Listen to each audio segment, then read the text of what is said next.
Have you ever heard of a city so magnificent it seemed to defy the very will of the gods? A city built not by kings or warriors, but by the vision of a single man. This is the story of Kintampo, a tale of ambition, betrayal, and dreams carved in stone. It is the tale of Kojo, the architect whose genius became his glory and curse. Kojo was a prodigy, born into a family of builders. From a young age, he saw the world differently. Where others saw rocks and clay, Kojo envisioned palaces and monuments. By age 20, his reputation had spread far beyond Kintampo. The king, intrigued by Kojo's talents, summoned him to court. The king expressed his dream of a city that would stand as a beacon of greatness and challenged Kojo to bring it to life. Kojo visioned a city where art and architecture met function, a place that would not just house its people, but inspire them. He drafted grand plans, gathering materials from distant lands and recruiting the finest craftsmen. Months turned into years. Kojo's designs transformed Kintampo into a marvel of engineering. Walls that could withstand any siege, aqueducts that brought water to every corner, and markets that rivaled the greatest cities of the ancient world. The city became a symbol of prosperity and innovation, drawing visitors and traders from across the region. The clamor of construction filled the air as the city began to take shape. Villagers marveled at the wonders Kojo created, calling him a gift from the gods. His designs included a grand palace for the king, intricately decorated with mosaics and carvings that depicted the kingdom's history. But greatness breeds envy. Among the king's advisors was Abaina, the chief minister. She saw Kojo's growing influence as a threat to her power, and began to sow seeds of doubt in the king's mind. She spoke of how Kojo's vision might one day overshadow the king's legacy. Abaina's whispers began to erode the king's trust in Kojo. She questioned Kojo's loyalty and planted ideas that his ambition might lead him to rival the throne. What if, she suggested, Kojo seeks to rule through the admiration of the people? The king, though initially resistant, started to view Kojo's brilliance with suspicion. Doubts lingered in his mind as he watched the city rise to unprecedented glory. Meanwhile, Kojo remained oblivious to the brewing storm. His focus was solely on completing the vision of Kintampo. His nights were spent refining blueprints, and his days overseeing construction, ensuring every detail met his exacting standards.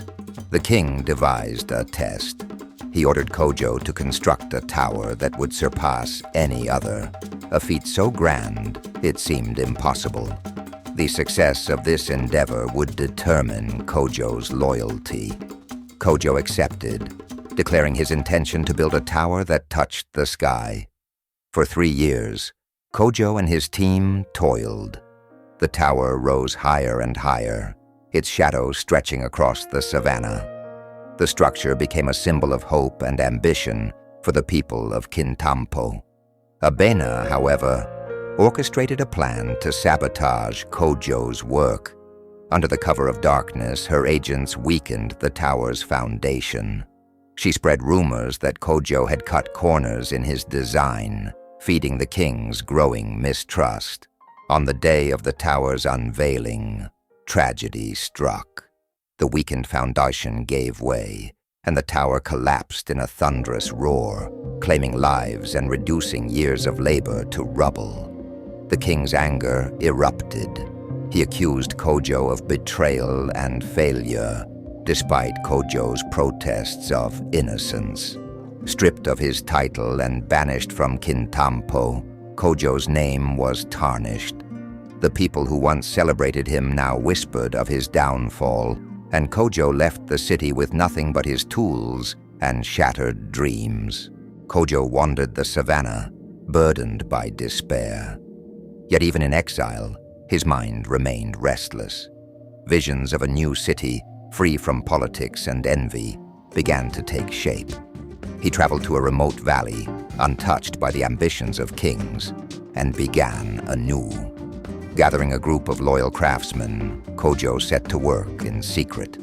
Over the years, his vision materialized, a city designed with harmony, resilience, and beauty at its core.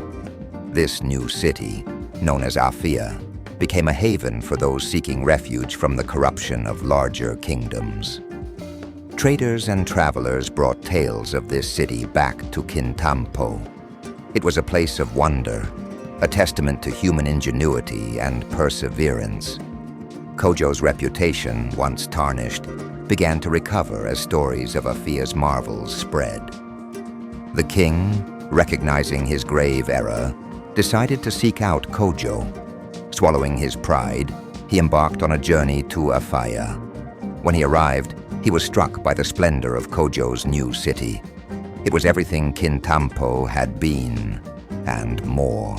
The king met with Kojo, apologizing for his mistrust and the injustices he had suffered. Kojo, though hesitant, agreed to return to Kintampo to help rebuild, on the condition that justice was served to those who had wronged him. Kojo's return was met with celebration. The people hailed him as a hero, and he was reinstated as the chief architect. Together, Kojo and the king worked to restore Kintampo's glory, forging a bond of mutual respect and trust. The architect of Kintampo had faced betrayal, exile, and despair. Yet he emerged stronger. His vision not only endured but thrived, proving that greatness is not just in what we build, but in the courage to rebuild. This was the tale of Kojo, the man who carved his dreams into the heart of Africa.